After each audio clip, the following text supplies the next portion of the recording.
அனைவருக்குமே வணக்கம். சற்று முன் கிடைத்திருக்கக்கூடிய ஒரு மிக மிக முக்கியமான செய்தி ஒன்று வெளியாகி உள்ளது.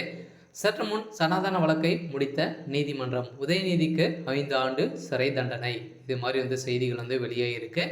ஸோ ஏற்கனவே பார்த்தீங்கன்னா இந்திய முழுவதுமே பார்த்தீங்கன்னா உதயநிதியுடைய பேர் என்றாலே சனாதனம் அப்படின்ற மாதிரி தான் பார்த்தீங்கன்னா பேசப்பட்டு வரும் நிலையில் பார்த்தீங்கன்னா இப்போ சனாதன வழக்கை முடிக்கணும் அப்படின்ற மாதிரி பார்த்தீங்கன்னா பாஜகவுடைய ஒரு முக்கிய நபர் வழக்கை தொடர்ந்துருந்தாங்க.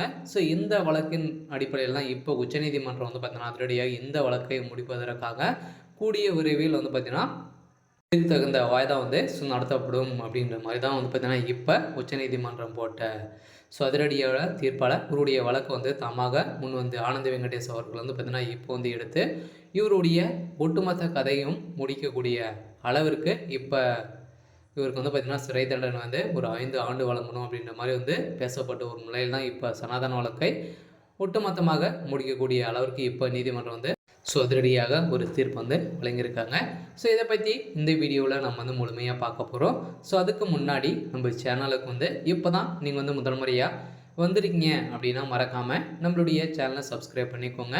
ஸோ வாங்க வீடியோக்குள்ளே போகலாம். ஸோ இது வரைக்குமே இந்த சனாதன வழக்கில் பார்த்தீங்கன்னா உதயநிதி ஸ்டாலின் அவர்கள் சிறையிலே இன்னும் அடைக்கப்படாமே இருக்கா இல்லையா? ஸோ திமுகவுடைய ஆளுங்கட்சியாக இருக்கக்கூடிய ஆட்சியில் பார்த்தீங்கன்னா இவரை கையில் பிடிக்க முடியாத அளவுக்கு தான் போயிட்டு இருக்காங்க இல்லையா? ஸோ ஏற்கனவே செந்தில் பாலாஜி அவர்களும் பார்த்தீங்கன்னா திடீர்னு வந்த உடனே அமைச்சராக பொறுப்பேற்ற நிலை இந்த மாதிரி தான் இருக்குது.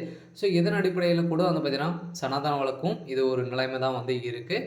ஸோ இதை தொடர்ந்து தான் இப்போ பார்த்தீங்கன்னா மக்கள் அனைவருமே எதிர்க்கட்சி தலைவர்களும் பார்த்தீங்கன்னா இப்போ சட்டப்பேரவையில் பார்த்தீங்கன்னா இந்த கேள்விக்கு எடுத்த சம்பவத்தினால தான் அங்கு ஒரு மிகப்பெரிய கலவரங்களும் வெடித்தது.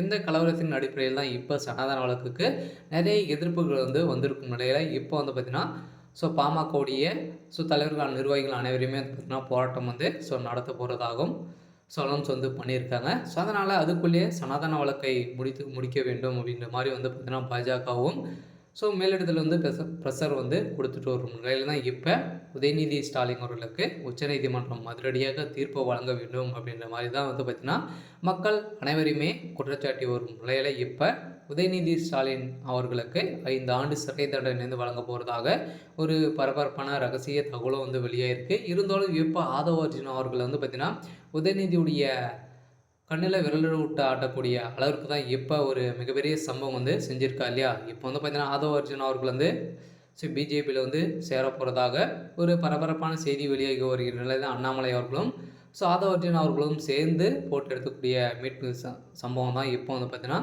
பரவலாக பேசப்பட்ட ஒரு நிலையில் ஒட்டுமொத்தமாக திமுகவுடைய கதை முடிக்கக்கூடிய அளவுக்கு தான் இப்போ ஆதவ அர்ஜுன் அவர்கள் செய்துட்டு வர்றாரு.